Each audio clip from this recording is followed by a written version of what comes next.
ক্রিকেটকে এগিয়ে নিতে নতুন বছরের লক্ষ্য নির্ধারণ বিসিবির। দ্রুতই বিপিএল এ খেলোয়াড়দের পারিশ্রমিক পরিশোধের আশ্বাস, স্পোর্টিং উইকেট তৈরিতে কিউরেটরদের নির্দেশ।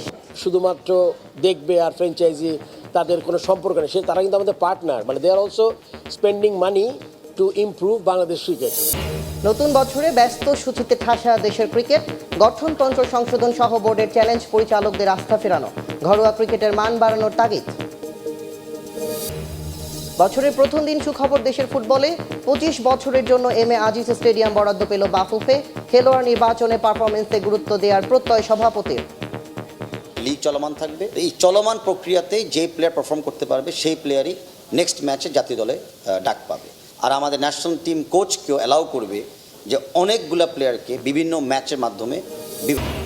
বর্ণিল আয়োজনে ক্রীড়াঙ্গনে নতুন বছর উদযাপন, মেসি সুয়ারেজদের নিয়ে ভিন্ন আয়োজন ইন্টার মায়ামির, সমর্থকদের সামনে অনুশীলন রিয়াল মাদ্রিদের। মাঠের ক্রিকেটে সাফল্যের চেয়ে ব্যর্থতাই বেশি 2024-এ। জাতীয় দলের বাইরে থাকা তামিম ইকবাল বলছেন, সাউথ আফ্রিকার বিপক্ষে টেস্ট সিরিজ হার এবং টানা ওয়ানডেতে হোঁচট খাওয়াটা বড় দুশ্চিন্তার। তবে পাকিস্তান ও ক্যারিবিয়ানে টেস্ট জেতাকে বড় অর্জন বলছেন তামিম। চ্যাম্পিয়ন্স ট্রফি বড় ইভেন্ট বিপিএল এর পরেই। আম শিওর যারা চ্যাম্পিয়ন্স ট্রফি খেলবে তারা চাবে যে আইসিসি ইভেন্টে একটা ভালো রেজাল্ট করা। So am sure whoever the 15 will be they'll do their best. গুঞ্জন কানাঘুষা অপেক্ষা, ওসবে কি পানি ঢেলে দিলেন তামিম ইকবাল? তাহলে কি জাতীয় দলের জার্সিতে শান্ত হৃদয়দের পাশে আর দেখাই যাবে না দেশের ওপেনারকে? 2007-এ আন্তর্জাতিক ক্রিকেটে অভিষেক, কেবল 2024-এই দেশের হয়ে কোনো ম্যাচ খেলেননি তামিম ইকবাল। যদি ইভালুয়েশন করতে বলি, আসলে আপনার ন্যাশনাল টিমের পারফরমেন্স সব কিছু মিলিয়ে কেমন গেল বাংলাদেশের ক্রিকেট আসলে 2024-এ? আপনি যেহেতু বাইরে থেকে দেখেছেন, নিজে কমেন্ট্রিও করেছেন। ভালো অবস্থানে একটা সময় ছিলাম, স্পেশালি সাউথ আফ্রিকার সাথে সিরিজটা আমার কাছে মনে হয় প্রত্যেকটা ক্রিকেটার যারাই ওই সিরিজ খেলেছে সবাই should be very upset, because that is one series যেখানে আমরা হয়তোবা চিন্তা করেছিলাম যে আমাদের একটা জেতার সুযোগ আছে। ইন্ডিয়ায় আমরা হয়তোবা আর একটু বেটার ক্রিকেট খেলতে পারতাম। অ্যান্ড দেন পাকিস্তানের অ্যাচিভমেন্ট ওয়াজ আ বিগ অ্যাচিভমেন্ট, এটা আমরা কোনো দিনও ওদের থেকে নিয়ে নিতে পারবো না। ওয়েস্ট ইন্ডিজে টি-20 সিরিজ জিতা was also a big achievement, because টি-20 দল যেরকম ছিল ওদের সাথে জিতাও was a good test win. So আমার কাছে মনে হয় যে কিছু কিছু অবশ্যই ভালো জিনিস আছে, আবার কিছু কিছু জায়গায় আমার কাছে মনে হয় প্লেয়াররা যে স্ট্যান্ডার্ডে নিজেদেরকে দেখে বা রাখতে চাই বাংলাদেশ টিমকে, ওরা একটু ডিসঅ্যাপয়েন্টেড হবে যে অপরচুনিটি ছিল আর একটু ভালো করার। কিন্তু ওডিআইতে আমরা যে খুব ভালো দল ছিলাম 5-7 বছর ধরে, 2024-এ কিন্তু ওডিআইতে খুব খারাপ সময় গেছে। আফগানিস্তানের সাথে সিরিজ হার, ওয়েস্ট ইন্ডিজে গিয়ে সিরিজ হার, হোয়াইট ওয়াশ হওয়া। দেখেন যে সময় ওডিআইতে খুব ভালো টিম ছিলাম, ওই সময় অনেকেই টিমের সাথে ছিল যে এই মুহূর্তে নাই। সো এখন অনেক ইয়াং প্লেয়াররা খেলছে। সো ট্রানজ্যাকশন একটা পিরিয়ড যাবে, এটা এক সিরিজ 2 সিরিজ না, এটা অনেক সময় কয়েক বছর লেগে যায়। সো ওই সময়টা সবারই দিতে হবে। আমরা যারা ক্রিকেট দেখি বা ক্রিকেট ফ্যান্স, জার্নালিস্ট, সবাই coaches, everything, we have to be very patient, because যারা এখন খেলছে খুব বেশি ওডিআই খেলা না তারা, সো ওই সময়টা তাদেরকে দিতে হবে। 2024-এ 10 টেস্ট খেলে 7 হার, 3খানা ম্যাচ জিতেছে বাংলাদেশ। 50 ওভারি ফরম্যাটে 3 সিরিজের 2টাতেই পর্যুদস্ত। বিশ্বকাপের বছরে 24টা টি-20-তে নেমেছে লাল সবুজের বাংলাদেশ, জিতেছে অর্ধেক অর্থাৎ হাফ ডজন ম্যাচ। 2024 ভালো মন্দ মিলিয়ে গেলেও নতুন বছরের জন্য আলাদা টার্গেট নির্ধারণ করেছে বাংলাদেশ ক্রিকেট বোর্ড। দ্রুততার সঙ্গে এখন সে লক্ষ্যে পৌঁছাতে কাজ করতে চান তারা। নতুন বছরের প্রথম দিনে সাংবাদিকদের সঙ্গে কথা বলার সময় এ মন্তব্য করেন বিসিবি প্রেসিডেন্ট ফারুক আহমেদ। এদিকে আগের ম্যানেজমেন্টের সঠিক নির্দেশনার অভাবে মিরপুরের উইকেটে রান হতো না, তাই এবার ব্যাটিং সহায়ক উইকেট তৈরির নির্দেশনা দেওয়া হয়েছে বলে জানিয়েছেন তিনি। পাশাপাশি বিপিএলে ক্রিকেটাররা পারিশ্রমিক যেন ঠিকঠাকভাবে পায় সে বিষয়েও ফ্র্যাঞ্চাইজিগুলোর সঙ্গে আলোচনা হচ্ছে বলে জানান ফারুক আহমেদ। বিপিএলের আগের আসরগুলোতে উইকেট নিয়ে সমালোচনা হয়েছে বিস্তর। লো স্কোরিং ম্যাচে ক্রিকেটাররাও ক্ষোভ ঝেড়েছেন। 2 দিনে এখন পর্যন্ত 4 ম্যাচ দেখেছে মিরপুর। রান পাচ্ছেন ব্যাটাররা, বোলাররাও তৈরি করছেন দারুণ সুযোগ। তবে কেন এমনটা হয়েছে আগে? তাহলে কি নির্দেশনায় ভুল ছিল, নাকি ইচ্ছে করেই এমনটা করা হয়েছে? তবে বর্তমান বোর্ড চায় হাই স্কোরিং ম্যাচ দেখতে। এক জায়গা থেকে 3-4 রকম ডিরেকশন যায়, তাই কিন্তু difficult for curator also. So আমি চিন্তা করেছি যে এবার উইকেটটা আমরা দেখতে চাই, মানে ভালো ব্যাটিং উইকেট, আবার এমন না যে বাউন্সও আছে কিন্তু উইকেটে। সো এই ধরনের উইকেট আসলে খেলা প্রয়োজন। বিপিএল এর প্রতি আসরে সঙ্গী ক্রিকেটারদের পারিশ্রমিক না পাওয়ার বিষয় এবারও বিপিএল শুরুর আগে থেকে আলোচনায় ফ্র্যাঞ্চাইজিগুলোর ফি, ব্যাংক গ্যারান্টি সহ ক্রিকেটারদের অর্থ পরিশোধ বিষয়গুলো অবগত বিসিবি। বর্তমান পরিস্থিতিতে ফ্র্যাঞ্চাইজিগুলোর সুবিধাও দেখতে চায় বিপিএল গভর্নিং কাউন্সিল। তবে ক্রিকেটারদের প্রাপ্য অর্থের ব্যাপারে দলগুলোর সঙ্গে নিয়মিত আলোচনা করছেন বোর্ড প্রধান। প্রত্যেকটা ফ্র্যাঞ্চাইজি ওনার সাথে ডে 1 থেকে যোগাযোগ করে তাদের বলা যে টাকাটা তাদের দিতে হবে, যেভাবে আমরা গিয়েছি। তার মানে তা না যে প্লেয়াররা পয়সা পাবে না, ওইটার জন্য আমরা আলাদা পদক্ষেপ নিয়েছি, তাদের বলছি। আমি প্রেসিডেন্ট হিসাবে তাদের সাথে সরাসরি কথা বলছি। চ্যালেঞ্জিং 2024 পেরিয়ে 25-এ পা দিয়েছে। 5 মাসে বোর্ড সভাপতি মুখোমুখি হয়েছেন অনেক কিছুর। তবে নতুন বছরে লক্ষ্য পরিকল্পনাগুলো বাস্তবায়নের। আমাদের তো আপনি যদি স্ট্যাটিস্টিক্স শুধু দেখেন তাহলে ইট ওয়াজ এ মিক্সচার এক্সপেকটেশন। ওই আমার যেই পরিকল্পনা মাথায় আছে ওগুলো সবগুলোই যাতে দেখতে পারি আমার যে কয়দিন এই টেনিয়রে আছে। নতুন বছরে নারী ক্রিকেট বেশি প্রাধান্য পাবে বিসিবির কাছে। বাড়ানো হয়েছে পারিশ্রমিক, লঙ্গার ভার্সনে খেলার জন্য দেয়া হচ্ছে গুরুত্ব। বিপিএল ক্রিকেটে টানা দ্বিতীয় জয় তুলে নিয়েছে রংপুর রাইডার্স। সিলেট স্ট্রাইকার্সকে 34 রানে হারিয়েছে নুরুল হাসান সোহানের দল। প্রথমে ব্যাট করতে নেমে 6 উইকেটে 155 রান করে রংপুর, জবাবে 121 রানের বেশি করতে পারেনি সিলেট। বিপিএল ক্রিকেটের চতুর্থ ম্যাচ, সিলেট স্ট্রাইকার্সের প্রতিপক্ষ রংপুর রাইডার্স। রংপুর টানা দ্বিতীয় জয়ের খোঁজে টস জিতে ব্যাটিং বেছে নিয়েছে, তবে রাইডারদের শুরুটা ভালো হলো না। দলীয় 28 রানের মাঝে উইকেট হারায় 3টা। অ্যালেক্স হেলস, সাইফ হাসানের পর স্টিভেন টেইলরের ফেরা। আলাদা করেই বলতে হয় তানজিম সাকিবের কথা। একের পর এক ছুঁড়েছেন আগুনের গোলা। নিজের প্রথম 2 ওভারে মাত্র 4 রান দেন, একটা উইকেট শিকার করেন। রংপুরের ব্যাটিং বিপর্যয় সামাল দেন ইফতিখার আহমেদ ও খুশদিল শাহ। 16 বলে 21 রান করে খুশদিলের ফেরা। কাপ্তান নুরুল হাসান সোহানি রংপুরের ইনিংসে দিয়েছেন গতি। 4টা 4, 2টা ছক্কা হাঁকিয়েছেন তিনি। 24 বলে 41 রান সোহানের ব্যাটে। ইফতিখার আহমেদ ছিলেন অ্যাঙ্কর রোলে। ইফতিখার 42 বলে 47 রানে অপরাজিত। নির্ধারিত ওভারে 6 উইকেট 155 রংপুরের সংগ্রহ। জবাব দিতে নেমে দ্বিতীয় ওভারেই ধাক্কা খায় সিলেট। কামরুল রাব্বি তুলে নেন জর্জ মানসির উইকেট। তারার আলোয় নাহিদ রানা নিজের প্রথম ওভারেই খেল দেখালেন গতি তারকা। প্রথম বলেই জাকির হাসানকে বোল্ড করলেন, সাফল্যের ডানা মেলে দিলেন। ওভারের শেষ বলে আবারও আঘাত হানেন নাহিদ রানা। এবার পল স্টার্লিং এর ফেরা। রনি তালুকদার ও জাকের আলী গড়েন 48 রানের জুটি। 36 বলে 41 রান করে খুশদিলের বলে আউট হয়েছেন রনি। পরের বলে আউট আরিফুল। তখনও উইকেটে টিকে ছিলেন জাকের আলী। বেশ দেখে শুনে খেলছিলেন তিনি। 16তম ওভারে নাহিদের প্রথম বলেই হাঁকালেন ছক্কা। পরের বলেই নাহিদ দিলেন জবাবটা, তুলে নিলেন জাকের আলীর উইকেটটা। 17তম ওভারে সাইফুদ্দিন শিকার ধরলেন 2টা। সিলেট এরপর আর ম্যাচেই ফিরতে পারেনি। টানা দ্বিতীয় জয় তুলে নিল রংপুর রাইডার্স। টানা ক্রিকেটে 2025 সাল জুড়েই ঠাসা সূচি টাইগারদের।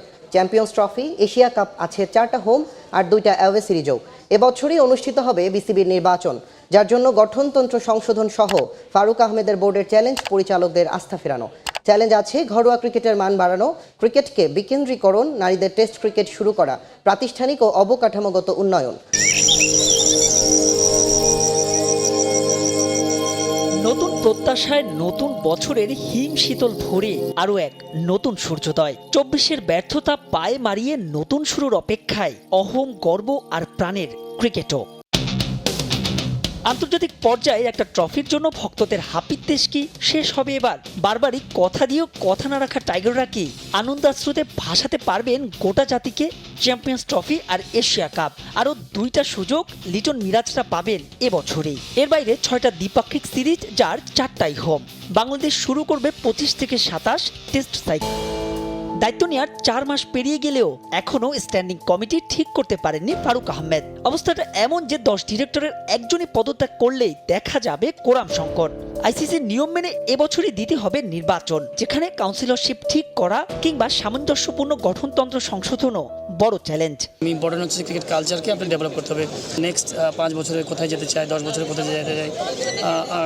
গতানুগতিক হয়তো আমরা খেলা খেলছি, বাংলাদেশে কোথাও লিগ হয় না ডিস্ট্রিক্টগুলোতে, এইগুলোকে আমাদের চালু করতে হবে। ওয়ার্কলোডটা আমরা যেন মেনটেন করতে পারি, যারা কোচ আছে, ফিজিও আছে, ট্রেনার আছে, আমাদের যেন কম্বিনেশনটা ভালো থাকে একটা ফাস্ট বলারের সঙ্গে সবার। চ্যালেঞ্জ তো সবসময় থাকবে প্রতিটা স্টেপে। তো প্লেয়ারদের সুস্থতা রাখা, ইনজুরি স্কিলফুলগুলির ডেভেলপ করা, টিম ম্যানেজমেন্টের এগুলোর দিকে নজর দেবে। সবচেয়ে বেশি নজর দিতে হবে বিসিবির, এটা এজ গ্রুপের। যদিও বাস্তবতা বলছে এসব হার্ডাল ঠিকঠাক উচ্চারণ কঠিনই হবে ফারুক আহমেদের বোর্ডের, তবে বেশ কিছু ইতিবাচক পরিকল্পনা আছে তাদেরও। গুরুত্বপূর্ণ বলছেন মাঠের ক্রিকেট। আমরা দারুণভাবে এটা মনিটর করতে চাই। আমরা চাই যে কাছ থেকে দেখতে পুরো কোয়ালিটি যেন মেনটেন হয়।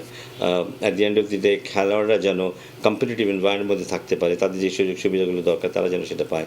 যা যা দরকার, যা যা প্রয়োজন আমরা চেষ্টা করবো ওটা ফুলফিল করতে, এবং ওদের থেকেও ফিডব্যাকটাও ওরকম চাচ্ছি। এর আগেও এমন আশ্বাসের বাণী শোনা গিয়েছিল সাবেক বোর্ড কর্তাদের কণ্ঠেও, তবে বাস্তবতায় বিস্তর ফারাক। পরিবর্তিত পরিস্থিতিতে দায়িত্ব পেয়েও যদি না বদলাতে পারেন ফারুক আহমেদ, তবে ইতিহাসের দায় মুক্তিতে বাধা থাকবেন তিনি এবং তার বোর্ডও। ক্রীড়াঙ্গনে লেগেছে নতুন বছরের ছোঁয়া, অপ্রাপ্তিকে পেছনে ফেলে সামনে এগিয়ে যাওয়ার প্রত্যয় ক্রীড়াবিদদের। আর সে বার্তা নিজেদের সামাজিক যোগাযোগ মাধ্যমে ভক্তদের উদ্দেশ্যে পোস্ট করে শুভেচ্ছা জানিয়েছেন সাবেক অধিনায়করা। নিউ ইয়ারের শুভেচ্ছা জানিয়েছেন সাফ জয়ী নারী ফুটবলাররাও। আন্তর্জাতিক অঙ্গনের তারকা ফুটবলার ও ক্রিকেটাররাও স্বাগত জানিয়েছেন নতুন বছরকে।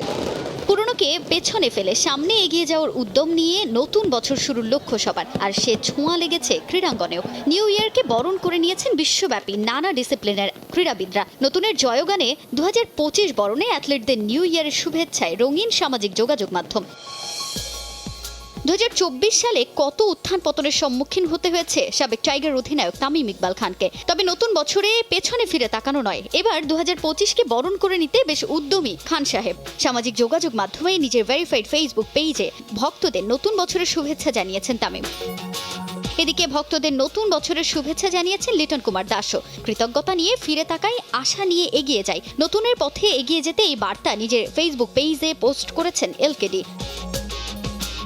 নতুন বছর বরণ করে নিতে উদ্যমী নারী ফুটবলাররা। অনেক আক্ষেপের গল্প থাকলেও সেগুলোকে পেছনে ফেলে সামনে এগিয়ে যেতে চান তারা। সামাজিক যোগাযোগ মাধ্যমে পোস্ট করে শুভেচ্ছা জানিয়েছেন সাফজুই মাসুরা পারভিন, ঋতুপর্ণা চাকমা, কৃষ্ণা রানী সরকার, নীলুফার ইয়াসমিন নীলারা। দেশের ক্রীড়াঙ্গনের তারকারাই নন, নিউ ইয়ারের শুভেচ্ছা জানাতে ভোলেননি আন্তর্জাতিক অঙ্গনের অ্যাথলিটরাও। যারা মাঠে ও মাঠের বাইরে সমর্থন যোগান অ্যাথলিটদের, সেই ফ্যানদের জন্য ভিন্ন আয়োজন ফুটবলার ও ক্রিকেটারদের। সামাজিক যোগাযোগ মাধ্যমে নতুন বছরের শুভেচ্ছা জানিয়ে ভক্তদের আরও কাছে পৌঁছানোর চেষ্টা করেছেন ভারতীয় অধিনায়ক রোহিত শর্মা। শুভেচ্ছা জানিয়েছেন রিয়াল মাদ্রিদের ব্রাজিলিয়ান তারকা রদ্রিগো। ইউরোপের ফুটবলে যেন নিউ ইয়ারের ছোঁয়া লেগেছে একটু বেশি। শুধু ফুটবলাররাই নন, নতুন বছরের শুভেচ্ছা জানিয়েছে ক্লাবগুলো। Manchester United, City, Chelsea, Liverpool ভক্তদের উদ্দেশ্যে হ্যাপি নিউ ইয়ার উইশ করেছে। সামাজিক যোগাযোগ মাধ্যমে ফুটবলারদের বছরের শেষ অনুশীলন আর নতুনের শুভেচ্ছা জানিয়ে একটি ভিডিও পোস্ট করেছে বার্সেলোনা। সামাজিক যোগাযোগ মাধ্যমে শুভেচ্ছা বার্তা দিয়েছে স্প্যানিশ ক্লাব রিয়াল মাদ্রিদও। ইন্টার মিলান, বায়ার্ন মিউনিখের পক্ষ থেকে শুভেচ্ছা বার্তা দেওয়া হয় ভক্তদের উদ্দেশ্যে। এদিকে লিওনেল মেসির ইন্টার মায়ামি একেবারেই ভিন্নভাবে শুভেচ্ছা জানিয়েছে ভক্তদের। মেসি, সুয়ারেজদের নিয়ে তৈরি একটি ভিডিও পোস্ট করে যুক্তরাষ্ট্রের ক্লাবটি। নতুন বছরে দেশের ফুটবলে সুখবর। মাঠ সংকট কাটাতে আগামী 25 বছরের জন্য চট্টগ্রামের MA আজিজ স্টেডিয়ামে বাফুফেকে বরাদ্দ দিয়েছে NSC। সময় সংবাদে জানিয়েছে সভাপতি তাবিথ আওয়াল। ফুটবলের উন্নয়নের চ্যালেঞ্জ নিয়ে তিনি বলেন, এশিয়া কাপ বাছাই ও সিনিয়র সাফে সেরা সাফল্য চায় ফেডারেশন। এখন থেকে জাতীয় দলে জায়গা পাওয়ার ক্ষেত্রে তারকা খ্যাতি নয়, বরং গুরুত্ব পাবে মাঠের পারফরমেন্স। এছাড়াও আগামী এক সপ্তাহের মধ্যে নতুন কোচের নাম জানাবে বাফুফে। নতুন বছর, নতুন শুরুর অপেক্ষায় দেশের ফুটবল। 2024 নারীদের ফুটবলে একের পর এক সাফল্য এলেও বিবর্ণ ছিল ছেলেদের ফুটবল। এশিয়ান কাপ বাছাই, সাফ চ্যাম্পিয়নশিপ 2025 ব্যস্ত সূচিতে ঠাসা। গত বছর 26 অক্টোবর বাংলার ফুটবলের মসনদে বসেছেন তাবিথ আউয়াল। নতুন বছরে নতুন চ্যালেঞ্জের সামনে সভাপতি। জাতীয় দলের এশিয়ান কাপ বাছাইয়ে বেশি গুরুত্ব দিচ্ছেন তিনি। এছাড়াও ফুটবলের উন্নয়নে আছে একাধিক পরিকল্পনা। আমরা 2025 সালে আমরা AFC কোয়ালিফায়ার্স খেলবো ছেলেদেরটা, AFC কোয়ালিফায়ার্স খেলবো মেয়েদের ন্যাশনাল টিম। আমাদের সাফ আছে আন্ডার-19 ছেলেদের, আমাদের আন্ডার-17 অনেকগুলো টুর্নামেন্টস আছে। তার সাথে আমাদের যে একটা নতুন উদ্যোগ নেওয়া, ডিস্ট্রিক্ট লেভেলে অ্যাটলিস্ট লিগগুলোকে আবার শুরু করা। তো আমি আশাবাদী যে আমরা প্রতিটি উদ্যোগেই আমরা সফলতা পাবো। জাতীয় দলে জায়গা পাওয়ার ক্ষেত্রে পুরানো রীতি ভাঙতে চান তাবিথ। ফুটবলারদের তারকা ইমেজ নয়, পারফরমেন্সই গুরুত্ব পাবে নতুন কমিটির কাছে। এবছর সাফের শিরোপা ঘোচানোর দিকেও চোখ তাবিথ আউয়ালের। জাতীয় দলের কোচ কাবরেরার চুক্তি শেষ হয়ে গেছে 31 ডিসেম্বর। নতুন কোচের তালিকাও চূড়ান্ত করে ফেলেছে ফেডারেশন। শিগগিরই আসছে চূড়ান্ত সিদ্ধান্ত। কেউ মনে করতে পারবে না যে তারা নিশ্চয়ই জাতীয় দলে খেলবে। আমাদের লিগ চলমান থাকবে। এই চলমান প্রক্রিয়াতে যে প্লেয়ার পারফর্ম করতে পারবে সেই প্লেয়ারই নেক্সট ম্যাচে জাতীয় দলে ডাক পাবে। এটা আমরা মনে করি প্লেয়ারদেরকেও অ্যালার্ট রাখবে, প্লেয়ারদেরকেও ফিট রাখবে, আর আমাদের ন্যাশনাল টিম কোচকেও অ্যালাউ করবে যে অনেকগুলো প্লেয়ারকে বিভিন্ন ম্যাচের মাধ্যমে বিবেচনা করা। নতুন কোচের কন্ট্রাক্টের দিকে এগিয়ে যাচ্ছি। আমরা এখনও বিবেচনা শর্টলিস্ট করে ফেলছি। আমরা হয়তো উইদিন ম্যাক্সিমাম 1 or 2 উইকস আমরা নেক্সট কোচিং কন্ট্রাক্টটা সাইন করতে যাব। নতুন বছরে সুখবরও আছে ফেডারেশনের। মাঠ সংকট কাটাতে 25 বছরের জন্য চট্টগ্রামের এম এ আজিজ স্টেডিয়াম বরাদ্দ চেয়েছিল বাফুফে। ফেডারেশনের সেই চাওয়া পূরণ করেছে এনএসসি। মিনিস্ট্রি এখন আমাদেরকে আশাবাদ করেছে যে ওনারা 25 বছরের জন্য এম এ আজিজ স্টেডিয়ামটা দিবে। কারণ 20 বছরের কোনো লিজ যদি কম হয় তাহলে কিন্তু আমরা ফিফা বা এএফসির অর্থ ব্যবহার করতে পারি না। ভার্বালি অ্যাসিওর্ড আছি, অ্যান্ড আই হোপ অতি শিগগিরই সেটা কাগজপত্রতে চলে আসবে। দ্রুতই আনুষ্ঠানিকভাবে স্টেডিয়াম বুঝে পাওয়ার আশা সভাপতির।